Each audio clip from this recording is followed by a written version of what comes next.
Κάνε μια βόλτα στο Facebook και δες γιατί θέματα τσακώνεται ο κόσμος όλη την ώρα. Εμβολιαστές και αντιεμβολιαστές. Φιλοπρόσφυγες και αντιπρόσφυγες. Η ελληνική ιστορία είναι γεμάτη μπιφ. Οικονομάχοι και εικονολάτρες. Ενωτικοί και ανθενωτικοί. Πρόκριτοι και καπεταναίοι. Βενιζελικοί και αντιβενιζελικοί. Εθνικόφρονες και ταξικοί ιδεολόγοι. Καλά, αυτό δεν θα πεθάνει ποτέ. Πασόκοι και νεοδημοκράτες. Ήμο και τρέντι. Το πρώτο σοβαρό μπιφ στην ιστορία της Ελλάδας και της Ευρώπης ήταν το δημοκρατική ολιγαρχική. Και βασικά αυτή είναι η ύλη των αρχείων της Α Λυκείου και το sequel της Β Λυκείου κατεύθυνσης. Εσύ, τι από τα δύο είσαι?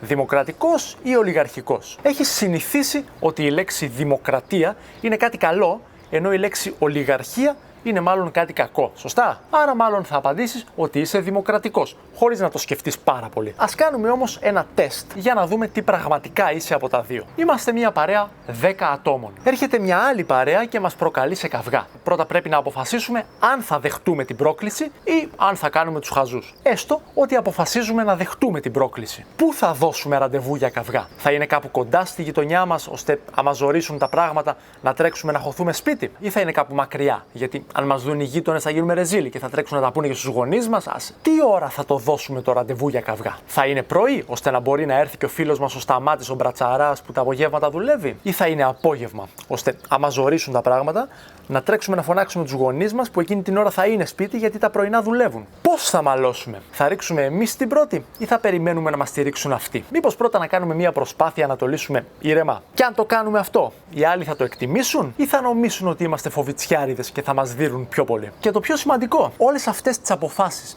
ποιος θα τις πάρει? Στα 10 άτομα της παρέας μας υπάρχει ο Σταμάτης ο Μπρατσαράς που κάνει box και ο Αργύρης που κάνει Muay Thai. Άγρια παιδιά και οι δύο, ξέρουν από φασαρίες, ξέρουν από ψυχολογία καυγά. Οι άλλοι 8 δεν έχουμε ιδέα από αυτά. Είμαστε όλη την ώρα καναπέ, Netflix, LOL και Fortnite. Πρέπει να το βουλώσουμε όλοι και να ακούσουμε πιστά το Σταμάτη και τον Αργύρη, ή πρέπει και οι 10 να αποφασίσουμε, εφόσον και οι 10 θα συνεργαστούμε και διατρέχουμε και οι 10 τον κίνδυνο να μας σπάσουν το κεφάλι? Πρόσεξε, να συναποφασίσουμε, όχι απλώς να πούμε τη γνώμη μας. Μπορεί να λες τη γνώμη σου, αλλά τελικά ο αρχηγός να έχει κάθε δικαίωμα να σε γράψει στα μύδια του. Όλοι οι βασιλιάδες και οι δικτάτορες της ιστορίας είχαν συμβούλους. Δεν ήταν υποχρεωμένοι να τους ακούνε. Η λέξη κλειδί είναι αποφασίζω. Πρέπει να κάνουμε ψηφοφορία στο θέμα του καυγά και οι 10. Πρέπει να έχει την ίδια βαρύτητα η ψήφος του Σταμάτη και του Αργύρη με τη δική μου ψήφο, που είμαι όλη μέρα καναπέ, Netflix, LOL και Fortnite. Αν πιστεύεις το δεύτερο, ότι πρέπει να είναι κοινή απόφαση και ότι ναι, η γνώμη μου μετράει όσο και του Σταμάτη και του Αργύρη, τότε ναι, είσαι όντως δημοκρατικός και η πόλη που σου ταιριάζει είναι η αρχαία Αθήνα. Αν όμως πιστεύεις ότι πρέπει να το βουλώσουμε όλοι και να ακούσουμε τους ειδικούς, τότε είσαι μάλλον ολιγαρχικός και η πόλη που σου ταιριάζει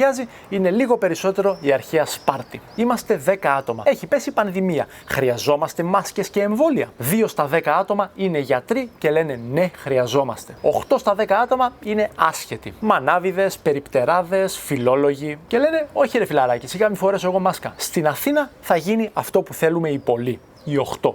Κι ας είμαστε άσχετοι. Στη Σπάρτη θα γίνει αυτό που θέλουν οι 2 γιατροί. Οι υπόλοιποι βγάζουμε το σκασμό, συμμορφωνόμαστε πλήρως, κοιτάμε τη δουλειά μας. Ας συμβολήσουμε με πράσινο χρώμα έναν δημοκρατικό και με κόκκινο έναν ολιγαρχικό. Ερώτηση.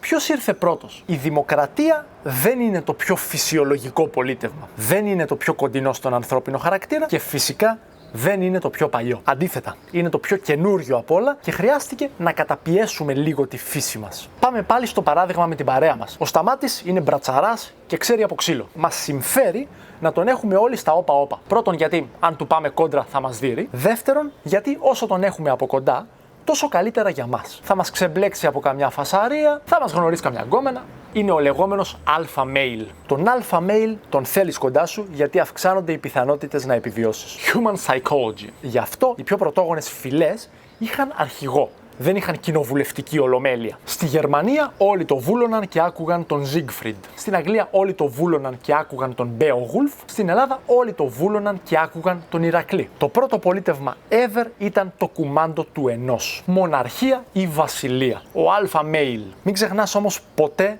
το μεγαλύτερο στανταράκι της ιστορίας. Ο πληθυσμός όσο πάει και αυξάνεται. Πάντα και παντού. Ο χρόνος λοιπόν περνάει. και το παρεάκι μας μεγαλώνει. Τώρα έχουμε γίνει μια παρέα με 20 άτομα και πάλι μας συμφέρει να ακούμε το Σταμάτη. Επειδή όμως τώρα είμαστε πιο πολλοί, ίσως και να μπορούμε να τον δείρουμε αν μας σπάσει πολύ τα νεύρα. Ποιος θα πάει πρώτος, βέβαια, τέλος πάντων. Ο Σταμάτης, για να κοιμάται πιο ήσυχος, πάει και πιάνει τον Αργύρι που κάνει Muay Thai και τα βρίσκουν μεταξύ τους. Πάει και πιάνει κι άλλους κανένα δύο από την παρέα που είναι λίγο πιο ντούκιδες και τους 4 μαζί δεν μπορούμε, αλλά κυρίως δεν τολμάμε να πάμε να τους δείρουμε. Κι ας είμαστε περισσότεροι, γιατί ακόμα τους χρειαζόμαστε πιο πολύ από όσο χρειάζονται αυτοί εμάς. Όσο οι πληθυσμοί και οι στρατοί είναι ακόμα μικροί, οι λίγοι κάνουν ακόμα κουμάντο στους πολλούς. Γιατί οι πολλοί δεν είναι ακόμα πάρα πολλοί. Επομένως, οι λίγοι, αν είναι καλά εκπαιδευμένοι και οργανωμένοι, μπορούν να νικήσουν τους πολλούς. Δες τι γίνεται στην Ιλιάδα και την Οδύσσεια, που γράφτηκαν αρκετά παλιά. Δεν έχει ούτε δημοκρατίες ούτε πλειοψηφίες. Όλοι το βούλωναν και άκουγαν το παρεάκι του Αχιλλέα, του Έαντα, του Διομήδη κτλ. Ένα παρεάκι από ντούκιδες με πρισμένα μπράτσα που παίζανε ξύλο ακόμα και με θεούς. Από τα πρόσωπα της Ιλιάδας δεν υπάρχει ούτε ένας που να είναι σαν και εμένα και εσάς. Δεν υπάρχει ούτε ένας μανάβης, περιπτεράς ή φιλόλογος. Όλοι είναι οι βασιλιάδες ή πρίγκιπες. Εμείς όλη μέρα δουλεύουμε και αυτοί όλη μέρα είναι γυμναστήριο και πολεμικές τέχνες με τα λεφτά του μπαμπά. Και αυτό λέγεται αριστοκρατία ή ολιγαρχία. Στην ιστορία έχετε μάθει ότι η αριστοκρατία είναι ένα καλό πολίτευμα και η ολιγαρχία ένα κακό, σωστά? Στην πραγματικότητα είναι η καλή και η κακή λέξη για το ίδιο πολίτευμα. Όταν οι 5-10 έχουν την εξουσία απέναντι σε πολλούς, οι πολλοί αποκαλούν αυτούς τους 5-10 ολίγους, απαξιωτικά. Αλλά οι ίδιοι οι 5-10 αποκαλούν τους εαυτούς τους άριστους. Σε φάση, ρε μαλάκες, είναι λιγότεροι. Γιατί μας κάνουν ό,τι θέλουν? Είμαστε λιγότεροι, αλλά είμαστε οι καλύτεροι. Αριστοκρατία και ολιγαρχία λοιπόν. Το δεύτερο στη σειρά πολίτευμα. Όμως με τον καιρό το παρεάκι μεγάλωσε κι άλλο. Από 20 άτομα έγινε 100. Με τον πληθυσμό της Ελλάδας να μεγαλώνει κι άλλο, πλέον οι στρατοί δεν είναι 10 και 20 άτομα. Είναι 10 και 20 χιλιάδες άτομα. Όσο ντούκις και να είναι ο Σταμάτης και ο Αργύρης ή όσο ντούκις και να ήταν ο βασιλιάς Λεωνίδας της Σπάρτης, πλέον δεν μπορούν να τα βάλουν με τόσο μεγάλους αριθμούς. Πλέον θέλουν backup. Γι' αυτό αναγκάζονται να κάνουν αυτό που μια ζωή προσπαθούσαν να αποφύγουν. Να ζητήσουν τη βοήθεια της πλέμπας, του μανάβη, του περιπτερά και του φιλόλογου. Και αντίστροφα, ο μανάβης και ο περιπτεράς και ο φιλόλογος θα πετύχουν αυτό που προσπαθούσαν μια ζωή. Να μετράει η γνώμη τους. Και έτσι έχουμε τη δημοκρατία. Το τελευταίο πολίτευμα της ιστορίας. Πού διαδόθηκε πιο γρήγορα η δημοκρατία? Σε ναυτικές πόλεις και σε νησιά. Γιατί? Σε πόλεμο στην ξηρά, ο ικανός αριστοκράτης πολεμιστής, εντάξει, χρειάζεται βοήθεια από την πλέμπα, αλλά άμα του τη σπάσουν πάρα πολύ, μπορεί να πει: πάω για πόλεμο μόνος μου. Μπορεί να χάσω, μπορεί να κερδίσω. Στη θάλασσα όμως δεν χρειάζεται απλώς βοήθεια. Είναι απόλυτα εξαρτημένος από την πλέμπα. Τα καράβια χρειάζονται κόσμο. Κοπηλάτες, πληρώμα τέτοια. Γι' αυτό όπου θάλασσα και δημοκρατία. Σάμος, Λέσβος, Χίος. Αντίθετα, στην ηπειρωτική Ελλάδα, οι παλιές βασιλείες και ολιγαρχίες παρέμειναν. Μακεδονία, Θεσσαλία, Θήβα. Πάμε να μιλήσουμε 2-3 λεπτάκια για αρχαία ιστορία και μετά μπαίνουμε στην ύλη των αρχείων της Α. Μιλάμε για Ελλαδάρα, wow, 4.000 χρόνια ιστορία. Όμως, όλα αυτά τα οποία μας κάνουν μάγκες, δημοκρατία, Παρθενώνας, θέατρο, φιλοσοφία, τέτοια, δεν έγιναν μέσα σε 4.000 χρόνια. Έγιναν μέσα σε 150 χρόνια περίπου. Τη λεγόμενη κλασική εποχή. Από το 500 ως το 323 π.Χ. Από την εφεύρεση της δημοκρατίας μέχρι το θάνατο του Μεγαλέκου. Όταν ξεκίνησε αυτή η χρυσή περίοδος, η μεγάλη δύναμη της εποχής ήταν φυσικά η Σπάρτη. Μετά τους Περσικούς πολέμους και τη μεγάλη εμφάνιση της Αθήνας, ανέβηκε η Αθήνα, έπεσε η Σπάρτη. Μετά τον Πελοποννησιακό πόλεμο που κέρδισε η Σπάρτη, αυτή ξανανέβηκε, η Αθήνα ξαναέπεσε και η Αθήνα έμεινε ψόφια για όλο το υπόλοιπο χρονικό διάστημα. Κάπου στα 370 κάνει ένα τσαφ η Θήβα, πέφτει η Σπάρτη και μένει ψόφια για όλο το υπόλοιπο χρονικό διάστημα. Και στα 360 πέφτει και η Θήβα. Και όταν πλέον όλος ο ελληνικός νότος είναι ψόφιος, ποιος βρίσκει ευκαιρία να ανέβει? Ο Βορράς. Ας τα πάρουμε από την αρχή. Έτος 500 π.Χ. Είπαμε ότι η μεγάλη δύναμη της εποχής είναι η Σπάρτη. Στη δεύτερη και τρίτη θέση έρχονται Θήβα και Κόρινθος. Η Αθήνα δεν ήταν μεγάλη δύναμη. Ήταν ένα κατσικοχώρι στην Αττική. Η οποία Αττική επίσης δεν είναι καλό μέρος για να ζεις. Ναι, έχει ωραίο κλίμα, αλλά είναι χτισμένη μέσα στην πέτρα. Δεν φυτρώνουν πολλά πράγματα. Ούτε φακί μέσα σε κεσέ από γιαούρτι με βαμβάκι. Οι Αθηναίοι ήταν φτωχοί, ταπεινοί και πεινασμένοι, όπως λέει ο Λέξαρος. Το μόνο που έκανε καλά η Αθήνα ήταν ένα πράγμα: θάλασσα. Αλλά πώς τα φέρνει η ζωή? Το 490 ξεκινούν οι Περσικοί πόλεμοι. Ο στρατός του εχθρού ήταν τεράστιος, ήταν ζώρικος, αλλά έκανε τη μαλακία να πολεμήσει στη θάλασσα. Και η θάλασσα ήταν το ένα πράγμα που ήξεραν να κάνουν καλά οι Αθηναίοι. Έτσι, το κατσικοχώρι της Αττικής έκανε την έκπληξη και κέρδισε Μουντιάλ απέναντι σε πάρα πολύ ισχυρό αντίπαλο. Και τι Μουντιάλ, έτσι. Γιατί, αν σας ρωτήσω, πείτε μου 5 μάχες που άλλαξαν την πορεία της ιστορίας, θα βάζαμε μέσα Πουατιέ, Βιέννη, Βατερλό, Στάλινγκραντ, αλλά η πέμπτη πρέπει να είναι η Σαλαμίνα. Η Ευρώπη υπάρχει χάρη στη Σαλαμίνα. Πώς διαχειρίστηκαν οι Αθηναίοι αυτή την επιτυχία? Εδώ να θυμίσω ότι στην αρχαιότητα κάθε πόλη είναι ξεχωριστό κράτος. Και ας μιλάνε περίπου την ίδια γλώσσα. Σε φάση Αγγλία, Ηνωμένες Πολιτείες, Γερμανία, Αυστρία, τέτοια. Η Αθήνα μετά την επιτυχία της στα Περσικά έχει γίνει το μεγάλο πολιτικό όνομα. Ας πούμε ότι είναι οι Ηνωμένες Πολιτείες της εποχής. Και έφτιαξε στο Αιγαίο ένα μικρό ΝΑΤΟ. Ανάγκασε τα υπόλοιπα κράτη να τις παρέχουν χρήματα και στρατό. Just in case, σε περίπτωση που ξαναπλακώσουν οι βάρβαροι. Βέβαια, οι βάρβαροι δεν είχαν σκοπό να ξαναπλακώσουν και οι Αθηναίοι το ήξεραν αυτό, αλλά δεν ήταν μαλάκες να το πούνε στους συμμάχους και να χάσουν τα λεφτά. Και έτσι, χάρη στα λεφτά των συμμάχων και στο εμπόριο, που σε καιρό ειρήνης είχε αρχίσει να παίρνει τα πάνω του, οι Αθηναίοι έπιασαν πάρα πολλά φράγκα. Και από εκεί που ήταν ταπεινοί και πεινασμένοι, πλέον έγιναν ο Elon Musk. Οι Ηνωμένες Πολιτείες της εποχής όμως το παράχεσαν. Έρχονταν στην πόρτα σου να σου πάρουν τα λεφτά και αν τους έλεγες «Ρε φιλαράκι, δεν έχω τώρα πάνω μου, ας τα φέρω αύριο». Σε πλάκωναν στο ξύλο, σου έκοβαν και το δεξί χέρι για τιμωρία. Οι Αθηναίοι την είχαν ακούσει λίγο και είχαν ξεφύγει τελείως. Σε αυτό φταίει αρκετά και η ακραία δημοκρατία της εποχής. Μην ξεχνάς ότι έχουν άμεση ψήφο για τις κυβερνητικές ενέργειες, όχι μόνο ο Μανάβης και ο Περιπτεράς και ο Φιλόλογος, αλλά κυριολεκτικά η Σάρα και η Μάρα. Ό,τι μας κρύβουν διαδώστε. Και άρα δεν μπορείς πάντα να περιμένεις καθαρό μυαλό και μετριοπάθεια. Έχεις παρατηρήσει στο Facebook ότι όλοι αυτοί που ζητάνε κρεμάλα και θανατική ποινή και μακάρι να τον πιβήσουν στη φυλακή και τέτοια, είναι τίγκα στα ορθογραφικά λάθη, έτσι. Το τσούρμο του λαού λοιπόν το παράχεσε. Τι έγινε λοιπόν? Τα υπόλοιπα κράτη, το τονίζω, για να μην ξυπνήσουν καμιά μέρα και βρουν το κεφάλι τους σε κάνα χαντάκι, στράφηκαν για προστασία στην άλλη μεγάλη δύναμη της εποχής. Ας πούμε τη Ρωσία της εποχής. Τη Σπάρτη. Η Σπάρτη ήταν η μόνη δύναμη που μπορούσε ακόμα να πάει κόντρα στην Αθήνα. Η Αθήνα βέβαια ήταν φορμαρισμένη όσο δεν πάει και τα τελευταία χρόνια επίσης είχε πιάσει και πάρα πολλά λεφτά. Αλλά η Σπάρτη παρέμενε πάντα πιο παραδοσιακή δύναμη, με μεγαλύτερη ιστορία, με μεγαλύτερο γόητρο. Η Αθήνα ήταν ξεκάθαρα η Manchester City και η Σπάρτη ήταν η Manchester United. Οι Σπαρτιάτες ήταν πολύ καλύτεροι πολεμιστές. Ο Σπαρτιάτης έδερνε μόνος του 10 Αθηναίους για πλάκα. Θεωρητικά η Σπάρτη μπορούσε να την καθαρίσει την Αθήνα σαν αυγό. Η Σπάρτη όμως είχε 3 πολύ μεγάλα μειονεκτήματα. Μειονέκτημα πρώτο. Οι Σπαρτιάτες ήταν μόνο 9.000 κόσμος, περικυκλωμένοι από 180.000 εχθρούς. Τους παλιούς κατοίκους Πελοποννήσου, που όταν οι Σπαρτιάτες κατέβηκαν από ψηλά, τους είχαν κάνει δουλάκια. Φαντάσου ας πούμε 9 γάβρους που ζουνε ανάμεσα σε 180 βάζελους. Όσο ντούκιδες και να είναι οι 9 γάβροι, όσο φλόροι και να είναι οι 180 βάζελοι, κανένας από τους 9 γάβρους δεν μπορεί να κοιμάται ήσυχος. Κοιμούνται σε βάρδιες και ο ένας φυλάει τους άλλους, πηγαίνουν όλοι μαζί τουαλέτα, τέτοια. Μένουν όλη την ώρα κοντά μεταξύ τους. Οι Σπαρτιάτες δεν μπορούσαν να ξεμακραίνουν από τη βάση τους. Γι' αυτό το λόγο άργησαν να φτάσουν στη μάχη του Μαραθώνα και γι' αυτό το λόγο έστειλαν μόνο 300 νοματέους στις Θερμοπύλες. Πρόβλημα δεύτερο. Οι Σπαρτιάτες ήταν ευαισθητούλιδες στη θάλασσα. Τους έπιανε ναυτία, εμετός, ζαλάδες, αναγούλες, τέτοια. Δεν μπορούσαν με τίποτα να πολεμήσουν πάνω σε πλοίο. Πρόβλημα τρίτο και πιο βασικό. Ενώ οι Αθηναίοι είχαν πιάσει λεφτά, οι Σπαρτιάτες πλέον δεν είχαν φράγκο. Γιατί η Σπάρτη ήταν δύναμη της γης, ενώ η Αθήνα ήταν δύναμη της θάλασσας. Γιατί πλέον τα πολλά τα λεφτά δεν τα έδιναν οι μπαξέδες, τα έδινε το εμπόριο. Οι πληθυσμοί είχαν αυξηθεί, οι αγορές μεγάλωναν, υπήρχε επικοινωνία των κρατών μεταξύ τους, ό,τι πρέπει για να ανοίξεις την Amazon. Το να μην έχεις λεφτά είναι πάντα πρόβλημα, αλλά ειδικά στον πόλεμο είναι τεράστιο. Γιατί πλέον, όπως είπαμε, η στρατή πρέπει να είναι μεγάλη σε αριθμό. Η Αθήνα με τα λεφτά της μπορούσε να πάει στη Θράκη και να φέρει ένα τσούρμο μαχαιροβγάλτες. Με 9.000 μεικτό πληθυσμό δεν πας πουθενά. Σε όλα αυτά που για τη Σπάρτη ήταν πρόβλημα, η Αθήνα υπερτερούσε. Και πάμε στον Πελοποννησιακό πόλεμο. Την ύλη των αρχαίων Α Λυκείου. Είναι το έτος 431 π.Χ.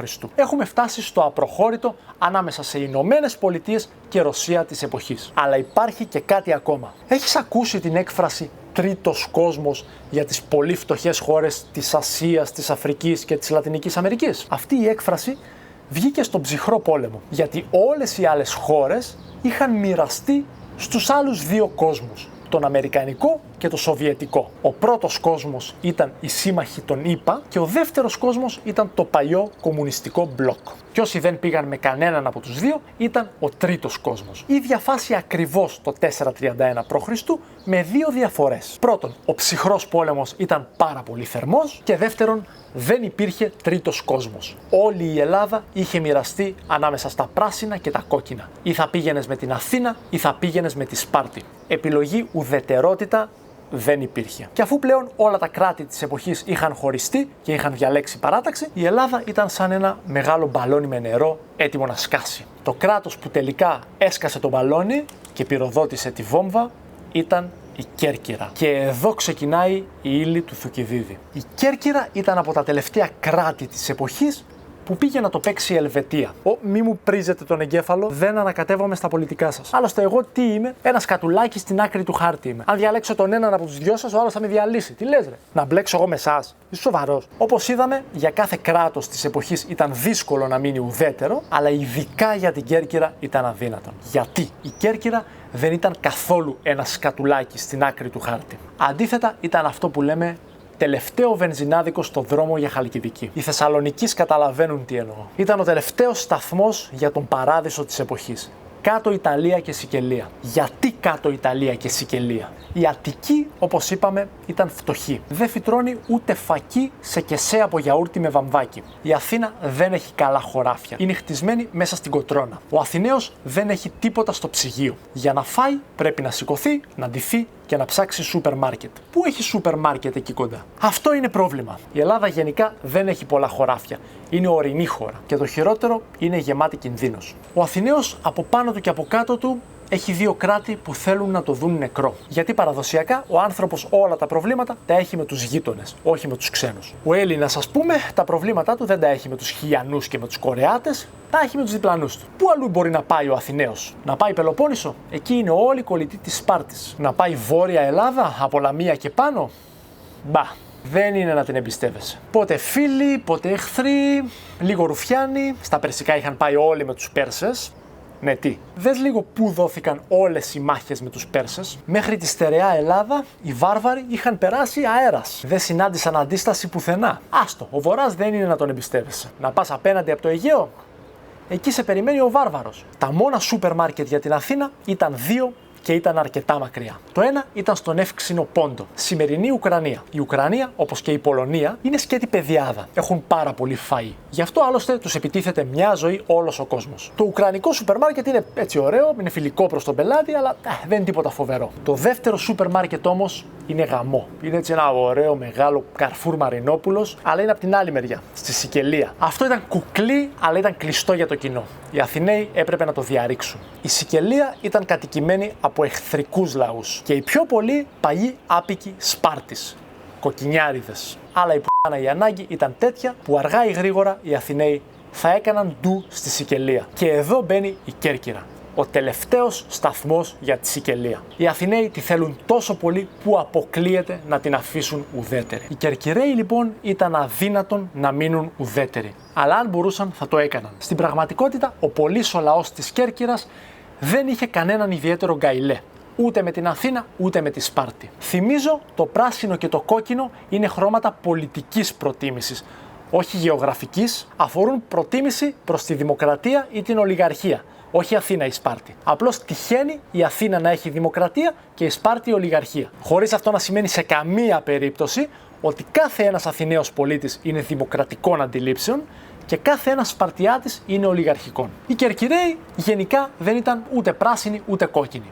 Λευκοί. Μέσα στους λευκούς Κερκυραίους, ωστόσο, υπήρχαν μερικοί που χαζοπρασίνιζαν ή χαζοκοκκίνιζαν για προσωπικούς ή για πολιτικούς λόγους. Τελικά όμως κέρδισε η πρασινίλα. Γιατί? Η Κέρκυρα ήταν απικία της Κορίνθου. Οι Κερκυραίοι ήταν όλοι εγγόνια και δυσέγγωνα Κορινθίων, κολλητών της Σπάρτης, παραδοσιακά βαμμένοι κόκκινοι. Μόνο που οι σχέσεις με τους παππούδες δεν πήγαιναν καλά τελευταία. Σου λέει, εμείς είμαστε ανεξάρτητοι πλέον. Γιατί να πληρώνουμε φόρους στην Κόρινθο, σαν μαλάκες. Αυτά περίπου που έλεγαν και οι Αμερικανοί στους Άγγλους όταν μεγαλοπιάστηκαν και δεν τους είχαν πλέον ανάγκη. Γενικά, οι Κερκυραίοι ήταν λίγο στα μαχαίρια με το σόι τους και αυτή την περίοδο, όποιος είναι στα μαχαίρια με τον κόκκινο, πάει στον πράσινο. Πάμε λίγο να δούμε το έργο που μιλάει για όλα αυτά. Θουκυδίδης. Κάθε έργο που γράφεται, είτε είναι βιβλίο, είτε είναι ταινία, δεν γράφεται ποτέ απλώς για να πει μια ιστορία. Γράφεται για να εκφράσει ένα κόνσεπτ, μια κεντρική ιδέα με αφορμή την ιστορία που διηγείται. Π.χ. στον Τιτανικό η κεντρική ιδέα είναι η δύναμη της αγάπης. Στο Cobra Kai η κεντρική ιδέα είναι ότι κάθε loser μπορεί να ξαναβρει το δρόμο της επιτυχίας. Στο Squid Game, το παιχνίδι του καλαμαριού, η κεντρική ιδέα είναι ότι ο άνθρωπος θα κάνει τα πάντα για να σώσει τη ζωή του. Στο Θουκυδίδη η κεντρική ιδέα είναι η διαφορά ανάμεσα στο είναι και στο φαίνεται. Το γνωστό αιτίες και αφορμές. Κάτι σαν την πρώην μου. Σου λέει ότι σε χωρίζει γιατί την Τετάρτη την παράτησες για να πας να δεις Champions League. Εν τω μεταξύ, εδώ και 10 χρόνια που είστε μαζί, κάθε Τετάρτη την παρατάς για να πας να δεις Champions League και δεν την πείραξε ποτέ μέχρι σήμερα. Η αληθινή αιτία που σε χωρίζει είναι ότι βρήκε κάποιον άλλον. Δεν έχει τα μύδια να σου το πει, οπότε χρησιμοποιεί ως αφορμή, ως βιτρίνα, το Champions League της Τετάρτης. Αυτή είναι η κεντρική ιδέα που καίει τον Θουκυδίδη. Κεφάλαιο 70. Είμαστε στην αρχή του πολέμου, κοντά στο 431 π.Χ. και είμαστε σε εκείνο το κράτος που πάτησε το κουμπί για να ξεκινήσει ο πόλεμος. Στην Κέρκυρα. Είπαμε πιο πριν ότι οι Κερκυραίοι ήταν μαλωμένοι με τους Κορίνθιους παππούδες τους κοκκινιάριδες. Σε ένα από τα τελευταία μαλώματα με τους παππούδες, λίγο πριν ξεσπάσει ο πόλεμος, οι παππούδες νίκησαν τα εγγόνια σε μια ναυμαχία στην Επίδαμνο, απέναντι από την Κέρκυρα, και πήραν μερικούς Κερκυραίους εχμάλωτους. Διαφορά ανάμεσα στο είναι και στο φαίνεται, επεισόδιο πρώτο. Μια μέρα, τελείως από το πουθενά, αυτοί οι Κερκυραίοι εχμάλωτοι αφήνονται ελεύθεροι να γυρίσουν στην πατρίδα τους. Και όλοι στην Κέρκυρα αναρωτιούνται, μα πώς τους άφησαν οι Κορίνθιοι έτσι απλά? Η Κόρινθος είπε, σας τους δίνουμε πίσω επειδή θα μας πληρώσετε λίτρα. Όμως αυτό ήταν βιτρίνα. Βέβαια, οι Κορίνθιοι όντως πήραν κάποια χρήματα ως λίτρα, αλλά αυτό έγινε για να μην κινήσουν υποψίες. Γιατί αν τους έδιναν πίσω τζάμπα, οι υπόλοιποι Κερκυραίοι θα υποψιαζόντουσαν ότι κάτι τρέχει εδώ. Η πραγματική αιτία είναι ότι σε αυτούς τους Κερκυραίους εχμαλώτους, οι Κορίνθιοι είχαν κάνει πλήση εγκεφάλου. Τους είχαν ψήσει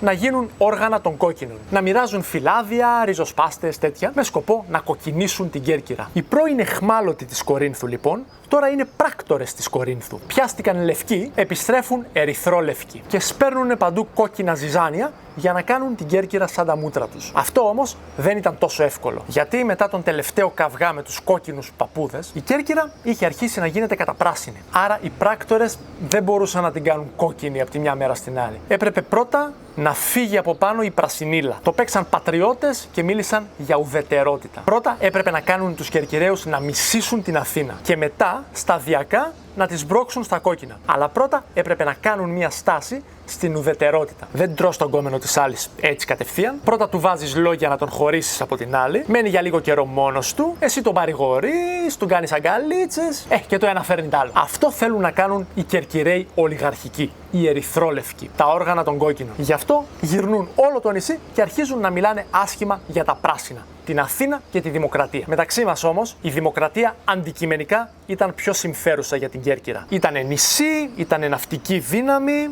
χρειάζονταν τα μπράτσα της πλέμπας για να κάνουν κουμάντο στα καράβια. Οι ολιγαρχικοί αντικειμενικά δεν είχαν πάτημα να κατηγορήσουν τη Δημοκρατία. Και όταν αντικειμενικά δεν σε παίρνει να κράξεις την αντίπαλη ομάδα, γιατί ας πούμε έχει 26 πρωταθλήματα και 3 Ευρωλίγκες πάνω από σένα, τότε τι κάνεις? Ρίχνεις λάσπη στον πρόεδρο. Αυτό κάναν και οι ολιγαρχικοί Κερκυραίοι. Έριξαν λάσπη στον Αρχιπράσινο. Ο Αρχιπράσινος της Κέρκυρας λεγόταν Πυθίας και ήταν πρόξενος της Αθήνας. Σε μια κλίμακα από το 0 ως το 10, όπου 0 είναι ο τέρμα ολιγαρχικός και 10 είναι ο τέρμα δημοκρατικός, ο Πυθίας είναι καθαρό δεκάρι. Οι ερυθρόλευκοι Κερκυραίοι αρχίζουν να τον κακολογούν. Και καλά ότι ήθελε να τους κάνει όλους Αμερικανάκια, να επιβάλλει ως επίσημη γλώσσα τα αγγλικά, να ανοίξει παντού McDonald's. Γενικά ότι ήθελε να κάνει την Κέρκυρα δουλάκι των Αθηναίων. Τον πήγαν στα δικαστήρια, αλλά εκείνος ως ισχυρός άντρας που ήταν, αθωώθηκε. Πρώτη φάπα. Και αφού αθωώθηκε, είπε: δεν βγαίνω στην αντεπίθεση. Επειδή, όπως αποδείχθηκε στη δική του περίπτωση, με τις πολιτικές κατηγορίες δεν γινότανε δουλειά. Γι' αυτό και ο ίδιος στη δική του μήνυση πιάστηκε από κάτι άλλες κατηγορίες. Οι αντίπαλοι μου, οι ερυθρόλευκοι, κλέβουνε κεράκια και καντιλάκια από εκκλησίες, τέτοια. Και τα κατάφερε και οι ερυθρόλευκοι αναγκάστηκαν να πληρώσουν πρόστιμο και ήταν και βαρύ. Μετά και τη δεύτερη φάπα, οι κοκκινιάριδες την ψώνισαν και είχαμε είσοδο των οπαδών στον αγωνιστικό χώρο. Οι κοκκινιάριδες μπήκανε στη Βουλή με μαχαίρια και σφάξανε τον Πυθία και τους κολλητούς του. Διαφορά ανάμεσα στο είναι και στο φαίνεται. Επεισόδιο δεύτερο. Οι κοκκινιάριδες πήραν τα όπλα και καλά γιατί τους έτσουξε το πρόστιμο, στην πραγματικότητα όμως γιατί ο Πυθίας ήταν ο μισητός αρχιπράσινος πολιτικός εχθρός. Σκόρ ημιχρόνου 1-0 για τους κόκκινους. Μετά τη σφαγή μέσα στη Βουλή, όλοι οι φιλοπράσινοι στην Κέρκυρα φοβήθηκαν ότι θα είναι οι επόμενοι. Κι έτσι συσπυρώθηκαν μεταξύ τους. Πήγαν σπίτια τους και πήραν και αυτοί τα μαχαίρια τους. Εμφύλιος. Και τον εμφύλιο τον κέρδισαν οι πράσινοι. Γιατί? Πρώτον, είχαν καλύτερες θέσεις. Αυτός είναι ένας χάρτης της Κέρκυρας. Εδώ έμεναν οι πράσινοι, εδώ έμεναν οι κόκκινοι. Δεύτερον, οι πράσινοι είχαν βοήθεια από τις γυναίκες τους. Όσο έπεφτε ξύλο, εκείνες ήταν ανεβασμένες στις ταράτσες και πέταγαν κεραμίδια. Τρίτον, κατάφεραν να πάρουν με το μέρος τους ντούκιδες της εποχής. Τους δούλους. Λογικό. Αν παίζει ξύλο ο μικρομεσαίος με τον πλούσιο, ο τέρμα φτωχός θα πάει με το μικρομεσαίο. Δεν νομίζω να πάει με τον πλούσιο. Τέταρτον, οι κόκκινοι είχαν κάτι πληρωμένους μπράβους, αλλά οι μπράβοι μόλις είδαν τα σκούρα την κοπάνισαν. Τι να τα κάνω τα λεφτά, αν είναι να μου σπάσουν το κεφάλι. Οι δημοκρατικοί το γύρισαν το ματσάκι. Πάμε κεφάλαιο 75. Με την Κέρκυρα να είναι ήδη στα πράσινα, μπαίνουν στο παιχνίδι οι μεγάλες δυνάμεις. Μέχρι τώρα τσακώνονταν φιλοαθηναίοι και φιλοπελοποννήσιοι Κερκυραίοι. Ασπροπράσινοι και ασπροκόκκινοι. Σαν να λέμε φιλοαμερικανοί και φιλορώσοι. Έλληνες όμως. Όχι Αμερικανοί και Ρώσοι. Τώρα όμως θα χωθούν οι ίδιοι οι Αθηναίοι και οι Πελοποννήσιοι. Πρώτοι φτάνουν οι Αθηναίοι. Το επόμενο πρόσωπο που θα μας απασχολήσει είναι ο Νικόστρατος. Στην κλίμακα της δημοκρατικότητας, ο Νικόστρατος είναι ένα οχταράκι. Ναι, είναι βέρος Αθηναίος, δημοκρατικός 100%, στρατηγός μάλιστα, αλλά δεν είναι ακραίος. Γιατί δεν τα βρίσκει μόνο με τους ομοειδεάτες του, δίνει το χέρι και στους αντιπάλους. Ο Νίκη δεν έρχεται για να πρασινίσει τον τόπο. Το παίζει ειρηνοποιός. Αγάπη μόνο. Ναι, μπορεί να είναι πρασινιάρης, αλλά θέλει να τα βρουν. Δεν θέλει να σφάξει όλους τους κόκκινους ζωντανούς. Διαφορά ανάμεσα στο είναι και στο φαίνεται, επεισόδιο τρίτο. Ο Νίκη ήταν πολύ επίοικης και ανθρωπιστής και μετριοπαθής και γλυκούλης και καλούλης με τους εχθρούς του, αλλά βέβαια δεν το έκανε ακριβώς επειδή ήταν η μητέρα Τερέζα και τους αγαπούσε όλους. Μην ξεχνάμε ότι προετοίμαζε την Κέρκυρα για πόλεμο, στο πλευρό της Αθήνας. Ήθελε τους Κερκυραίους μάχημους. Σου λέει, άμα σφαχτούν μεταξύ τους, εγώ μετά τι να τους κάνω. Γι' αυτό το έπαιζε αγαπούλης. Τουλάχιστον και γι' αυτό. Οι δημοκρατικοί εξακολουθούν να κρατούν το προβάδισμα. Πάμε κεφάλαιο 78. Οι Πελοποννήσιοι έπρεπε να αντιδράσουν. Δεν μπορούσαν να αφήσουν την Αθήνα να παίζει μπάλα μόνη της. Έστειλαν και αυτοί καράβια για να παίξουν ξύλο με τον Νικόστρατο. Έχουμε ναυμαχία. Από τη μία μεριά η Αθήνα και μαζί της πλέον και η Κέρκυρα, και από την άλλη η Πελοπόννησος. Η Κέρκυρα ήταν λίγο ο αδύναμος κρίκος στην ναυμαχία, αλλά σώθηκε γιατί ήταν με τη μεριά του ισχυρού. Μην ξεχνάς, στη θάλασσα δεν μπλέκεις με Αθηναίο. Ο Νικόστρατος έσωσε τη φάση για την Κέρκυρα.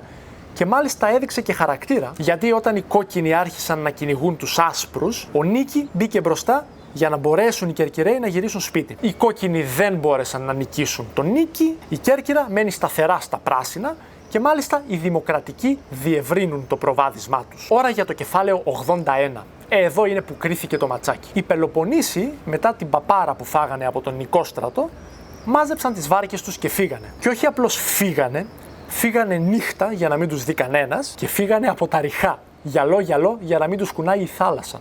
Τέντα μην τους πιάσει η βροχή, που λέει και ο Λέξαρος. Φύγανε τόσο μουλοχτά που όταν φτάσανε στη Λευκάδα πήραν τα καράβια στα χέρια και τα περάσαν από πάνω για να μην κάνουν το γύρο του νησιού και τους δει κανένα μάτι από απέναντι. Και αυτή τους η φυγή κλείδωσε το αποτέλεσμα. Η Κέρκυρα αποφάσισε Αθήνα. Γιατί όταν είσαι μια γυναίκα και σε θέλουν δύο άντρες, εννοείται ότι δεν θα πας με αυτόν που σε παρατάει και φεύγει στα μουλοχτά, θα πας με αυτόν που αγωνίζεται για σένα. Έτσι λοιπόν η Κέρκυρα μπαίνει και επισήμως στα πράσινα. Και τώρα, αν είσαι Κερκυραίος ολιγαρχικός, φιλοπελοποννήσιος, κόκκινος, Είναι ζόρικα τα πράγματα. Γιατί δεν υπάρχει πλέον καμιά μεγάλη δύναμη να σε προστατέψει. Οι πράσινοι πλέον κάνουν ό,τι γουστάρουν. Δυστυχώς για τους φιλοκόκκινους Κερκυραίους, ο Νίκη πάει διακοπές.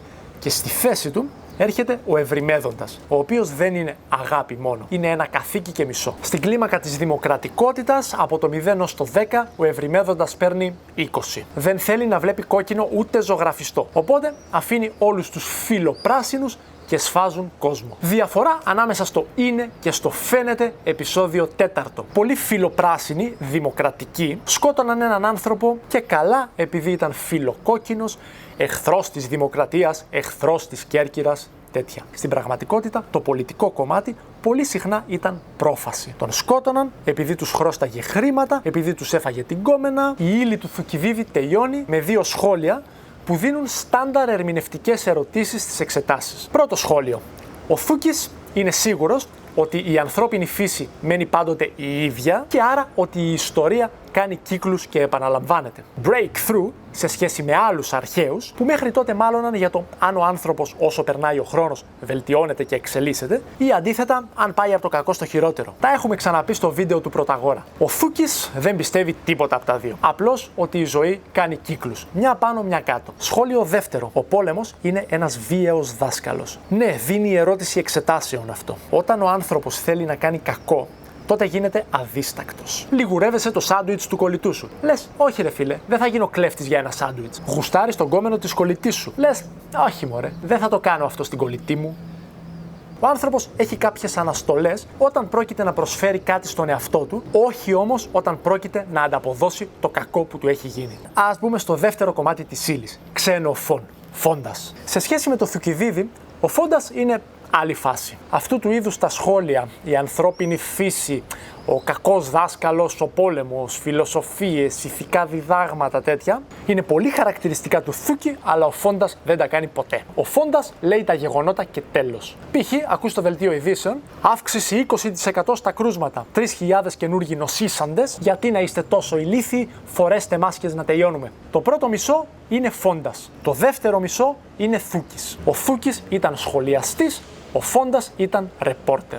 Ο Φόντας μας πάει flash forward. Τα γεγονότα της Κέρκυρας ήταν η αρχή του πολέμου. Τώρα είμαστε στο τέλος του. Τι έχει μεσολαβήσει? Η Αθήνα πήρε το game με την Κέρκυρα, όπως και πολλά άλλα games εναντίον της Σπάρτης. Για παράδειγμα, την τρομερή παπάρα που τους έριξε το 425 π.Χ. στο νησί Σφακτηρία, μέσα στη μούρη της Σπάρτης. Κι έτσι η Αθήνα κέρδισε το πρώτο σετ. Η Σπάρτη όμως ισοφάρισε ένα χρόνο μετά, το 424, με την κατάληψη της Αμφίπολης. Θυμίζω, είμαστε π.Χ., άρα μετράμε ανάποδα, έτσι. Η Αμφίπολη ήταν ένα αθηναϊκό κάστρο στη Χαλκιδική, στο βορρά. Μπορεί να μην ήταν μέσα στη μούρη της Αθήνας, όπως ήταν η Σφακτηρία για τη Σπάρτη, ήταν όμως σε ένα σημείο από που ερχόταν το ξύλο για τα αθηναϊκά καράβια. Και μάλιστα ο Αθηναίος στρατηγός που έχασε την Αμφίπολη ήταν ο Θουκυδίδης. Και αυτό δίνει σχεδόν πάντα ερώτηση εισαγωγής. Έτσι, τα πρώτα 10 χρόνια του πολέμου έληξαν με ισοπαλία στα σετ, 1-1. Και τελικά Αθήνα και Σπάρτη έκαναν ειρήνη το έτος 421. Και εκεί που όλα κυλούσαν ήρεμα, το 415 οι Αθηναίοι την ψώνησαν και πάλι. Ήθελαν πάλι να πάνε πόλεμο. Και όχι έναν οποιονδήποτε πόλεμο, τους την έδωσε να πάνε να διαρρήξουν το Καρφούρ Μαρινόπουλος, τον παράδεισο της εποχής, τη Σικελία. Εδώ μπαίνει ένας Αθηναίος τυπάρας που είχε τρομερή αυτοπεποίθηση. Ένας τυπάρας που οι μισοί λάτρευαν και οι άλλοι μισοί μισούσαν. Ό,τι πιο κοντινό θα γνωρίσετε σε αυτόν εδώ. Το επόμενο πρόσωπο που θα δούμε είναι ο γνωστός Αλκιβιάδης, που έχει μείνει στην ιστορία ως προδότης της Αθήνας. Είναι όμως έτσι τα πράγματα. Προσέξτε ότι δεν ρώτησα τι βαθμό παίρνει ο Αλκιβιάδης στην κλίμακα της δημοκρατικότητας. Ο Αλκιβιάδης δεν φορούσε ούτε πράσινη ούτε κόκκινη φανέλα. Ήταν γνήσιος Αθηναίος, ανιψάκι του Περικλή, άρα ναι, αρχικά δημοκρατικός, αλλά η πολλή δημοκρατία τον έφαγε και γι' αυτό την μίσησε. Έχει ενδιαφέρον να δούμε πώς τον έφαγε. Δες λίγο. Αυτή εδώ ήταν η πυραμίδα της αρχαίας Αθήνας. 30 με 40 χιλιάδες κόσμος ήταν οι Αθηναίοι πολίτες. Και μετά πάμε στους ξένους, τους δούλους και τα γυναικόπαιδα, που δεν είχαν πολιτικά δικαιώματα. Όλοι μαζί καμιά 200 χιλιάρικα. Η Αθήνα είχε δημοκρατία, άρα αποφάσιζε και καλά ο λαός. Όμως, ο χώρος των συνεδριάσεων χωρούσε το πολύ 6.000 άτομα από τους 40.000, που σημαίνει ότι άλλοι άνθρωποι μπορεί να ψηφίσουν σήμερα και εντελώς άλλοι άνθρωποι μπορεί να ψηφίσουν αύριο. Αυτό έγινε με τον Αλκιβιάδη. Το 415, λίγο πριν φύγει για το Μεγάλο Πόλεμο στη Σικελία, κάποιοι τον κατηγόρησαν ότι προσβάλλει τα θεία. Κατουράει σε εκκλησάκια, λέει κάφρικα ανέκδοτα με το Θεό, τέτοια. Μαζεύτηκε στην εκκλησία του Δήμου 6.000 κόσμος για να τον δικάσουν. Ο Αλκιβιάδης αθωώθηκε γιατί οι φίλοι του εκεί μέσα ήταν περισσότεροι από τους εχθρούς του. Μόλις αθωώθηκε, πήρε τους φίλους του και πήγαν για την εκστρατεία στη Σικελία. Οπότε στην Αθήνα έμειναν μόνο οι εχθροί του. Και λένε, ρε εσείς, τώρα που λείπουν οι άλλοι, δεν κάνουμε μια καινούρια συνέλευση να καταδικάσουμε τον Αλκιβιάδη. Και έτσι γίνεται. Μαζεύονται 6.000 άτομα, διαφορετικοί από εκείνους που είχαν μαζευτεί την πρώτη φορά, και ο Αλκιβιάδης καταδικάζεται σε θάνατο. Την ίδια ώρα που εκείνος έλειπε για πόλεμο στη Σικελία. Άλλοι 6.000 άνθρωποι πριν, άλλοι 6.000 άνθρωποι τώρα, αλλά και οι δύο επίσημες έγκυρες αθηναϊκές αποφάσεις. Πώς να μην μισήσει τη δημοκρατία μετά? Στέλνουν λοιπόν ένα καράβι να τον πάρει από τη Σικελία και να τον φέρουν πίσω για να εκτελεστεί. Εκείνος αρχικά πιάνεται λίγο απροετοίμαστος, οπότε κάθεται και τον συλλαμβάνουν χωρίς αντίσταση. Αλλά τους λέει: όχι, μάγκες, να εξηγηθούμε λίγο. Εγώ σε περιπολικό δεν μπαίνω. Ακούστε τι θα κάνουμε. Θα πάτε εσείς μπροστά και εγώ από πίσω θα ακολουθώ. Και έτσι ο Αλκιβιάδης μπαίνει στο ιδιωτικό του καράβι και ακολουθεί το αθηναϊκό που ήρθε να τον συλλάβει. Αλλά κάπου στα μισά του δρόμου έρχεται λίγο στα σύγκαλά του και λέει: ρε μαλάκες, είμαστε σοβαροί. Μας φώναξαν στην Αθήνα για να μας σκοτώσουν και εμείς θα πάμε. Οπότε στρίβει αριστερά και ξεφεύγει από τους Αθηναίους μπάτσους. Μετά όμως, πού να πάει? Είπαμε, πλέον όλη η Ελλάδα είναι ή πράσινη ή κόκκινη. Στα κόκκινα βρίσκεται ο εχθρός, στα πράσινα όμως ο Αλκιβιάδης είναι καταδικασμένος σε θάνατο. Διαλέγει το μικρότερο κακό από τα δύο.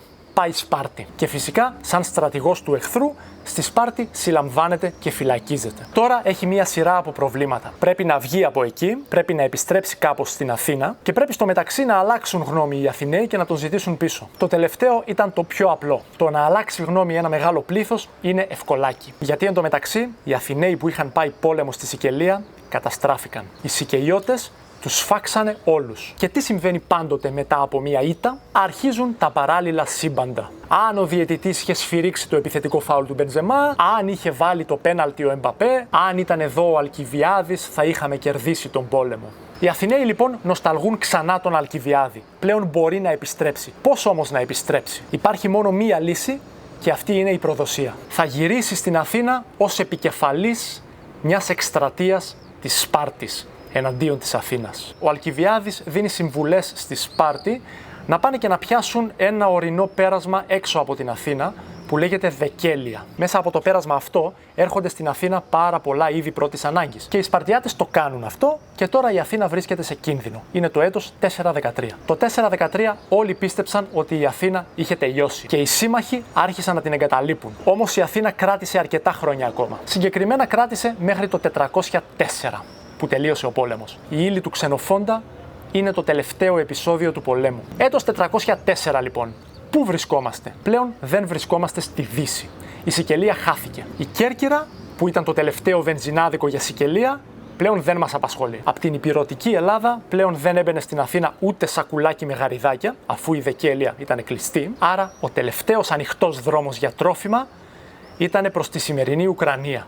Στον Εύξηνο Πόντο. Ό,τι κρατάει ζωντανή την Αθήνα είναι η θαλάσσια συγκοινωνία με τη Μαύρη Θάλασσα. Πόσο σημαντική ήταν η Ουκρανία για τους Αθηναίους? Κάπου στην ιστορία της πρώτης Λυκείου μαθαίνετε ότι οι Αθηναίοι ήθελαν να κρατήσουν οπωσδήποτε τα νησιά Σκύρο, Λίμνο και Ήμβρο. Γιατί ειδικά αυτά τα τρία? Δες λίγο πού βρίσκονται στο χάρτη. Είναι ο δρόμος του Ντιλιβερά από την Ουκρανία. Η Σπάρτη είχε ένα στρατηγό πολύ δυνατό που λεγόταν Λίσανδρος. Ο Λίσανδρος είχε καταλάβει ότι η τελευταία ζωντανή καροτίδα της Αθήνας ήταν εδώ, τα στενά του Ελισπόντου. Αν τους έπνιγε εδώ, η Αθήνα έπεφτε. Στον Ελίσποντο, που θα γίνει και η τελευταία μάχη, οι Αθηναίοι είχαν δύο στρατηγούς. Ο Αλκιβιάδης, με τα ρουφιανιλίκια που είχε κάνει στο παρελθόν, δεν μπορούσε να είναι επισήμως στρατηγός, αλλά τον είχαν εκεί δίπλα τεχνικό διευθυντή. Ο Λίσανδρος όμως νίκησε.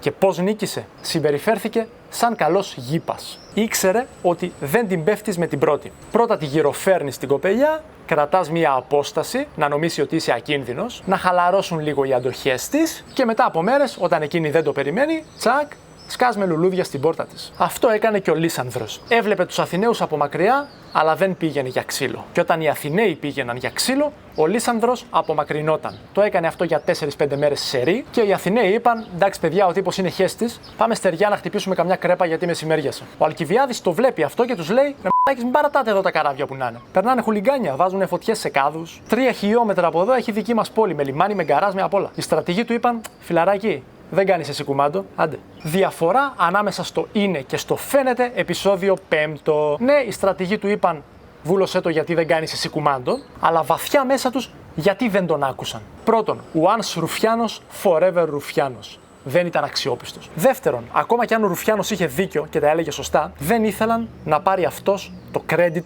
της επιτυχίας. Τρίτον, ο Λύσανδρος το είχε παίξει τόσο καλά που πίστεψαν αληθινά ότι είναι φλόρος. Ήταν και μεσημέρι, πίναγαν, άστο. Οι Αθηναίοι λοιπόν παράτησαν τα καράβια πάνω στην άμμο, εκτεθειμένα, μακριά από το λιμάνι τους, έξω από τον γκαράζ και βγήκανε στη στεριά για ψώνια. Και ο Λύσανδρος βγήκε και τους έσφαξε στο γόνατο. Ο δρόμος του τελευταίου ντιλιβερά έκλεισε. Η Αθήνα είναι πλέον χαμένη. Μάλιστα, ο Λύσανδρος έκανε μια μαγιά για να κερδίσει τον πόλεμο μια ώρα αρχίτερα. Αντί να σκοτώσει τους Αθηναίους όπως έκανε μέχρι τώρα, ξαφνικά το παίζει καλός με τους Αθηναίους. Τους αφήνει ελεύθερους να γυρίσουν στην Αθήνα. Μα καλά, τόσο καλό παιδί είναι πια αυτός ο Λύσανδρος? Όχι.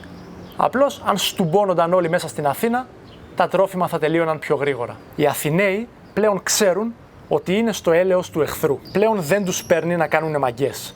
Πρέπει να το πάνε συμβιβαστικά. Ο Λύσανδρος είναι έξω από την πόρτα τους και πολιορκεί. Και ζητάει κάτι που η Σπάρτη ζητάει από την Αθήνα πιεστικά εδώ και 70 χρόνια περίπου. Η Αθήνα να γκρεμίσει τα τείχη της. Γιατί η Σπάρτη έχει τέτοιο γκαϊλέ με τα τείχη της Αθήνας? Οι Αθηναίοι γενικά στο παρελθόν έχουν κάνει πολλές κολοπεδιές. Πάνε σκοτώνουν τους κατοίκους της Μήλου και μετά κλείνονται πίσω από τα τείχη. Πάνε σκοτώνουν τους κατοίκους της Λέσβου και μετά κλείνονται πίσω από τα τείχη. Πάνε σκοτώνουν τους κατοίκους της Σάμου και μετά κλείνονται πίσω από τα τείχη. Είναι σαν κάτι τσογλανάκια που έρχονται και σε βαράνε όλη την ώρα, αλλά άμα πας να τα βαρέσεις εσύ, πάνε και κρύβονται πίσω από τη μάνα τους. Γι' αυτό ο Λύσανδρος λέει στην Αθήνα: γκρεμίστε τα τείχη μόνο για να είμαστε σίγουροι ότι δεν θα ξανακάνετε μαγιές. Μην ξεχνάμε όμως τη διαφορά ανάμεσα στο είναι και στο φαίνεται. Ο Λύσανδρος θέλει όντως αυτό που λέει ότι θέλει, ή μήπως θέλει κάτι άλλο? Ας υποθέσουμε ότι έχετε πάει τριήμερη. Κλειδώνεστε όλοι μαζί το βράδυ σε ένα δωμάτιο. Κάποια στιγμή περνάει ο συνοδός καθηγητής και καταλαβαίνει ότι έχετε κλειδώσει. Σας φωνάζει: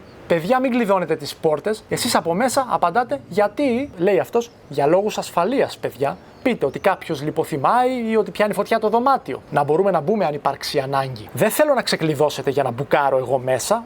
Όχι. Θέλω να ξεκλειδώσετε για να έχουμε το κεφάλι μας ήσυχο. Οι Αθηναίοι πρέπει να μάθουν τι από τα δύο έχει πραγματικά στο μυαλό του ο Λύσανδρος. Πρέπει να διαλέξουν ποιος θα πάει να διαπραγματευτεί με τον Λύσανδρο. Και διαλέγουν έναν τυπά που λέγεται Θηραμένης. Αθηναίος μετριοπαθής ολιγαρχικός. Ένας κοκκινιάρης μέσα στην πρωτεύουσα του πράσινου. Οι Αθηναίοι τον διάλεξαν γιατί ο Θηραμένης, στην κλίμακα της δημοκρατικότητας, από το 0 ως το 10 παίρνει ένα 2 με 3. Ναι, φυσικά είναι ολιγαρχικός, αλλά δεν πάει τέρμα αριστερά. Γιατί είναι και Αθηναίος. Αγαπάει ειλικρινά την Αθήνα, θέλει το καλό της. Και δεν είναι σκληρός με τους αντιπάλους του. Και αυτό σε λίγο θα το πληρώσει με τη ζωή του.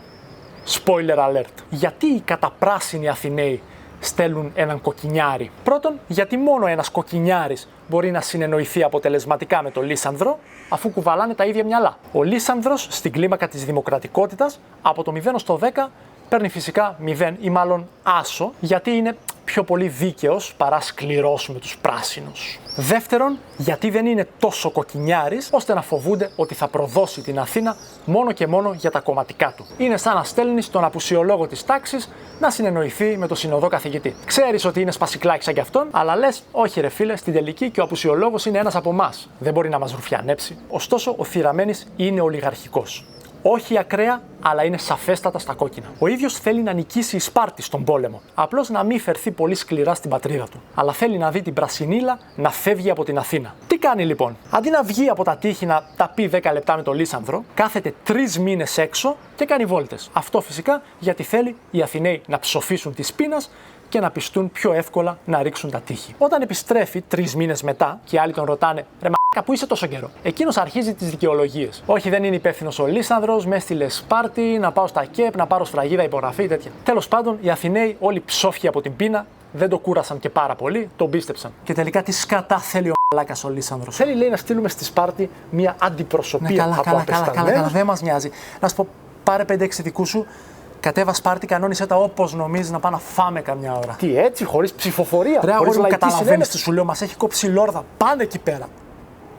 Πάνω σε αυτή την ατάκα χτίζονται δικτατορίες. Ας αποφασίσει όποιος θέλει, αρκεί να πάμε να φάμε. Πόσοι δικτάτορες έχουν ξεκινήσει από αυτή την ατάκα. Και γιατί το λέω αυτό? Οι Αθηναίοι έστειλαν το Θηραμένη στη Σπάρτη για διαπραγματεύσεις με τον τίτλο του Αυτοκράτορα περί ειρήνης. Που σημαίνει ότι ο λαός του έδωσε την εξουσία να αποφασίσει μόνος του. Αντί δηλαδή, όπως γινόταν συνήθως, να πάει να συζητήσει, να γυρίσει στην Αθήνα, να αναφέρει και να αποφασίσουν όλοι μαζί. Αυτό δεν έπαιζε ποτέ στην αρχαία Αθήνα. Ακόμα και για να κλάσεις, έπρεπε να δώσεις λογαριασμό στον αθηναϊκό λαό. Για να φτάσεις σε σημείο η πιο δημοκρατική πόλη όλων των εποχών να πει σε έναν άνθρωπο «κανόνισέ τα μόνος σου», φαντάσου τι πείνα είχε πέσει. Και φτάνουμε στους όρους που έθεσε η Σπάρτη. Έχουν μαζευτεί λοιπόν στη Σπάρτη οι αντιπρόσωποι όλων των δυνάμεων του πολέμου. Πρώτον, οι αντιπρόσωποι της ηττημένης Αθήνας. Ένα δεκαμελές παρεάκι με αρχηγό το Θηραμένη. Απέναντί του είναι όλοι οι νικητές. Οι αντιπρόσωποι της Θήβας, της Κορίνθου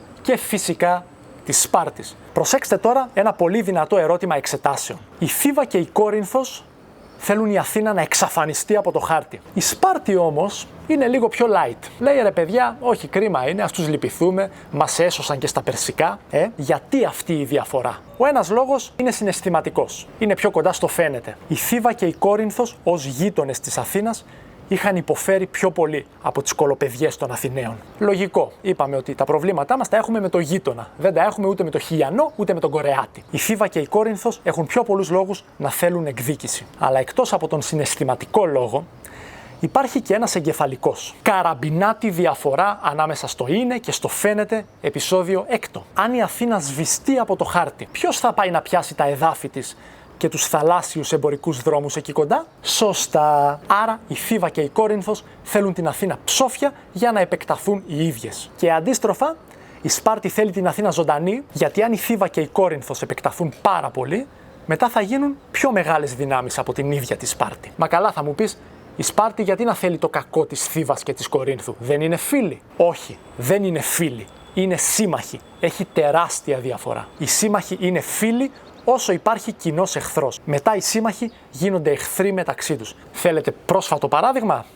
Αμερική-Ρωσία. Γενικά, ο κανόνας της εξωτερικής πολιτικής είναι ένας. Όταν μία δύναμη πάρει τα πάνω της, οι άλλες δυνάμεις συμμαχούν εναντίον της. Όταν η Σπάρτη θα πάρει τα πάνω της, η Θήβα θα συμμαχίσει με την Αθήνα εναντίον της Σπάρτης. Όταν η Θήβα πάρει τα πάνω της, η Αθήνα θα συμμαχίσει με τη Σπάρτη εναντίον της Θήβας. Και όταν η Μακεδονία πάρει τα πάνω της, θα συμμαχίσει η Αθήνα με τη Σπάρτη με τη Θήβα εναντίον της. Και θα πάρουν από τα τρία το μακρύτερο, αλλά τέλος πάντων αυτό είναι άλλη συζήτηση. Τελικά η Σπάρτη δέχτηκε να μην εξαφανίσει την Αθήνα από το χάρτη, αλλά με κάποιους όρους. Πρώτος όρος. Η Αθήνα θα γκρέμιζε τα τείχη, είπαμε αυτό το ζητάμε 70 χρόνια τώρα. Όρος δεύτερος. Η Αθήνα θα παραδώσει όλα της τα καράβια. Όρος τρίτος. Θα γυρίσουν πίσω στην Αθήνα όλοι οι κοκκινιάριδες Αθηναίοι που τόσο καιρό η Πρασινίλα τους είχε ξεράσει από την Αθήνα. Όρος τέταρτος. Θα ακολουθούν παντού τη Σπάρτη. Θα έχουν ίδιους φίλους και εχθρούς με τη Σπάρτη. Καθαρή υποταγή. Εγώ προσωπικά, αν ήμουν Αθηναίος, θα προτιμούσα να με είχαν σβήσει από το χάρτη παρά όλα αυτά. Και στα τελευταία κεφάλαια της ύλης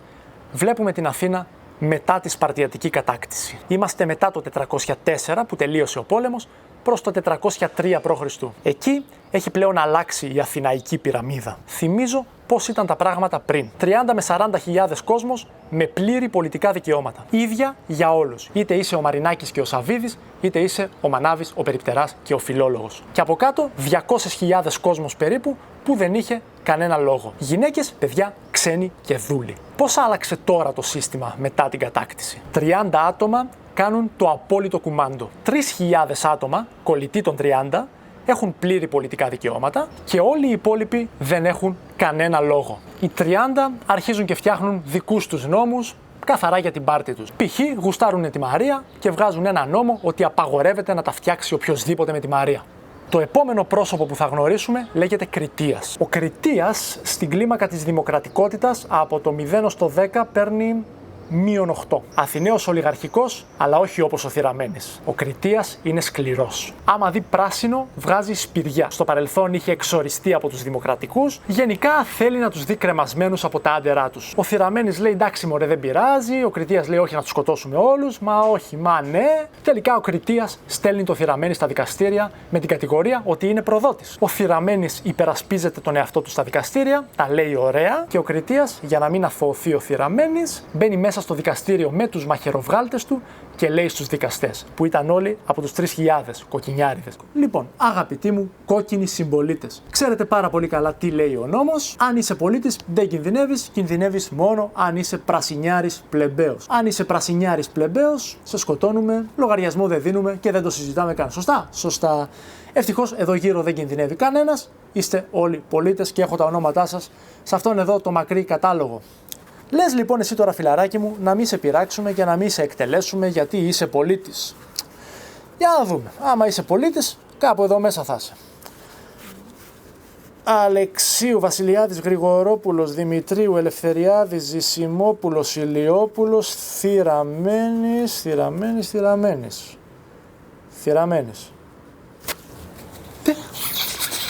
κάνει ρε? Ναι. Πού είχαμε μείνει? Ναι, Θηραμένης. Θηραμένη, εγώ εδώ μέσα, παιδιά, δεν βλέπω. Δεν υπάρχει πουθενά. Άρα, μπορούμε να προχωρήσουμε κανονικά στην εκτέλεση.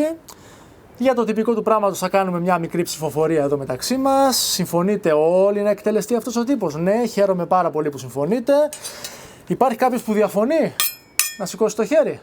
Έχουμε δει και άλλες δίκες που ήταν στημένες, έχουμε δει και άλλη κατάχρηση εξουσίας, αλλά στη συγκεκριμένη περίπτωση ο Κριτίας τα έκανε όλα p***. Και αυτό δίνει ερώτηση εξετάσεων. Πρώτον, δεν διαγράφεις έτσι έναν πολίτη. Δεύτερον, ακόμα κι αν σ' αρέσει να παραβιάζεις τους νόμους, ρε φίλε, μην παραβιάζεις τον νόμο που εσύ έφτιαξες. Τρίτον, δεν μπορείς να λες στον κόσμο ψηφίστε και να έχεις γύρω-γύρω μαχαιροβγάλτες. Αυτά τα έκαναν κάποιοι άλλοι. Ας μην πούμε ονόματα. Τέταρτον, δεν μπορείς να ζητάς από τον κόσμο να ψηφίσει φανερά ενώ έχεις δίπλα τους μαχαιροβγάλτες. Γιατί τότε ποιος θα σηκώσει χέρι για να σου πάει κόντρα. Πέμπτον, ο Θηραμένης λίγα δευτερόλεπτα πριν τον πάρουν για να τον σκοτώσουν, είχε ανέβει σε βωμό. Είχε πάρει αγκαλιά εκκλησάκι. Στην αρχαιότητα, το να σκοτώσεις άνθρωπο αγκαλιά σε εκκλησάκι ήταν το χειρότερο έγκλημα. Ήταν σαν να είσαι κλέφτης, δολοφόνος, πρεζέμπορας και γυναίκα υδροχόος όλα μαζί. Τελικά ο Θηραμένης αναγκάστηκε να πιει το κόνιο, το γνωστό δηλητήριο που σκότωσε και το Σωκράτη. Το κόνιο ήταν ο πρώτος σχετικά ανώδυνος τρόπος που είχαν οι αρχαίοι για να σκοτώνουν. Δεν θέλεις να ξέρεις τους υπόλοιπους. Ωστόσο, το καθεστώς αυτών των 30, ή μάλλον των 29 πλέον, δεν κράτησε πολύ. Βασικά δεν κράτησε ούτε ένα χρόνο. Τους έδωσε λομπού ένα παλικαράκι ονόματι Θρασίβουλος, δημοκρατικός αλλά ήρεμος τυπάκος, ένα 8-9 με άριστα το 10. Ο Θρασίβουλος μάζεψε όλους τους δημοκρατικούς και αντεπιτέθηκε. Οι δημοκρατικοί τελικά κέρδισαν την Αθήνα. Και η Αθήνα συνέχισε την πορεία της ζωής της, όχι ακριβώς όπως πριν, ηττημένη, διαλυμένη, ταπεινωμένη, αλλά δημοκρατική. Μέχρι το θάνατο του Μεγαλέξανδρου. Αυτά θα το πιάσουμε από αυτό ακριβώς το χρονικό σημείο στο επόμενο βίντεο. Με θέμα αρχαία κατεύθυνσης της Β' Λυκείου, που βασικά είναι το sequel της Α. Χαιρέτα μου τον Πλάτωνα.